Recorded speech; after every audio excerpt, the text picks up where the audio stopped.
প্রেম কিংবা বিয়ে যেটাই করেন, করলে ভদ্রলোকের সাথে করবেন, না হলে সারা জীবন একা থাকবেন।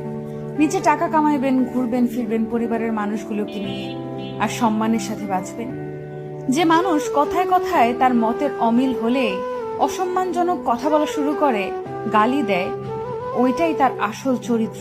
এমন মানুষগুলো খুবই ভয়ানক। যাদের মধ্যে নম্রতা ভদ্রতা আছে, সে গালাগালি করে না বা অসম্মানজনক কথাবার্তা বলে না। এমন মানুষগুলোকে ছাড় দিয়ে যত চলবেন, ভালোবাসা দেখাতে যাবেন, নিজের লস।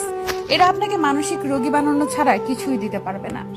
এমন সম্পর্ক থেকে যত তাড়াতাড়ি সম্ভব বের হয়ে আসা উচিত। কেউ কারো জন্য মরে না। জীবন নষ্ট করার জন্য একজন অযোগ্য লোককে নিজের জীবনে জায়গা দেওয়াই যথেষ্ট। বারবার নিজের অসম্মান হজম করে নিজেকে না মেরে একেবারে এমন অসুস্থ সম্পর্ক শেষ করে নিজেকে মুক্তি দিয়ে দেখেন, আপনার জীবনে উন্নতি হবেই। একজন সাপোর্টিভ সঙ্গী পাওয়া ভাগ্যের ব্যাপার। যে মানুষের মাঝে ভদ্রতা আছে, তারা তাদের দায়িত্ববোধ সম্পর্কে জানে। তারা অন্যের জীবন নিজের নিয়ন্ত্রণে আনার জন্য মরিয়া হয় না।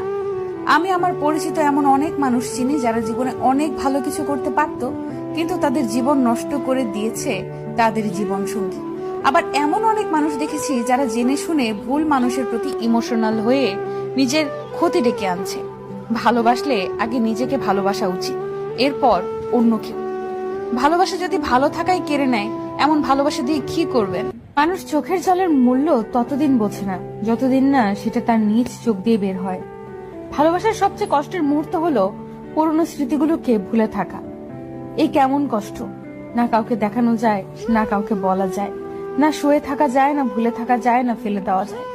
শুধু প্রত্যেকটা সেকেন্ড বুকের ভেতর অনুভব করা যায়। এর নামে কি ভালোবাসার কষ্ট? কখনোই প্রিয় মানুষের কাছে নিজের দুর্বলতা প্রকাশ করবেন না।